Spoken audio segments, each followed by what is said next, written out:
Rumpelstilzchen.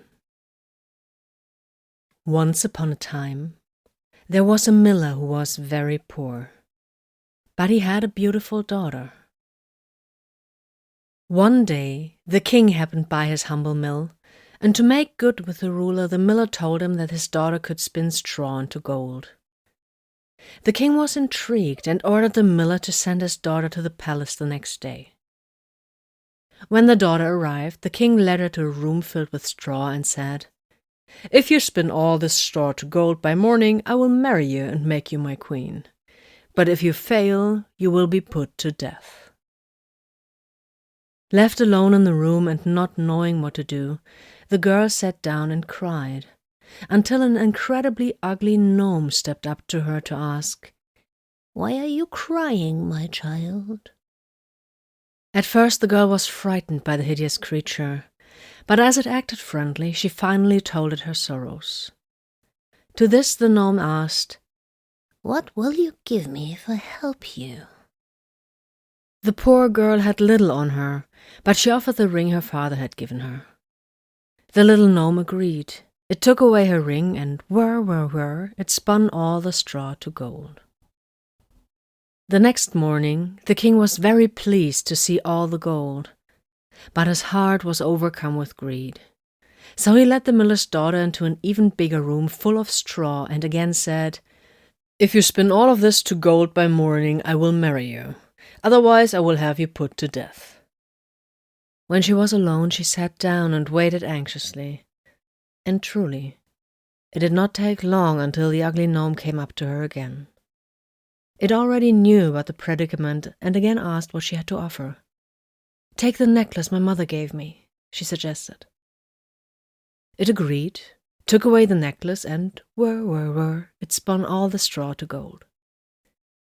The next morning the king was very pleased, but he still had not enough.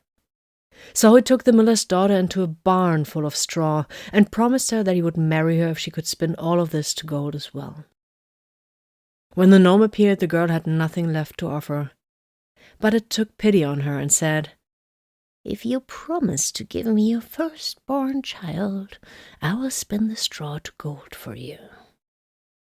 Desperate in the circumstances, she agreed, and again the ugly little thing sat down and whir, spun all the straw to gold.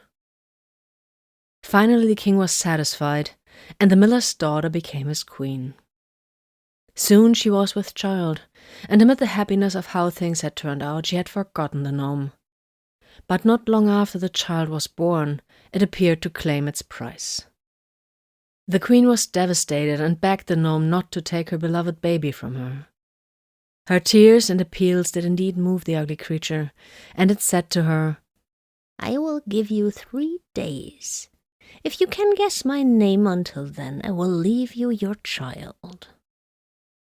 Desperate to keep her baby, the queen sent messengers far and wide to ask all the names in her land. On the first day she guessed all the common names, but however long the list got, the gnome each time crowed, "That's not my name, that's not my name," and it went away full of schadenfreude. The next day the queen offered the strangest and most peculiar names, but neither Warzenbeest nor Humpelhans were right, and again the poor queen was left in despair.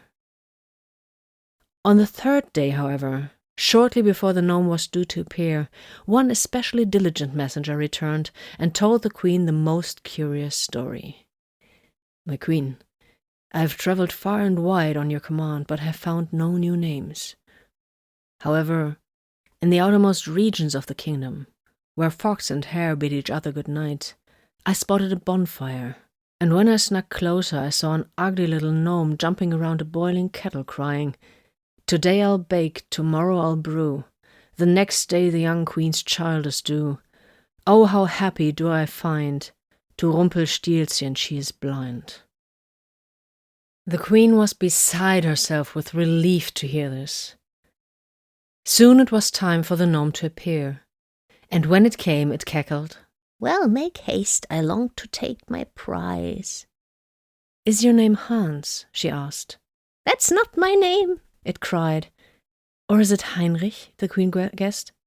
"That's not my name, that's not my name, it jeered. But then the queen asked, then might it be Rumpelstilzchen?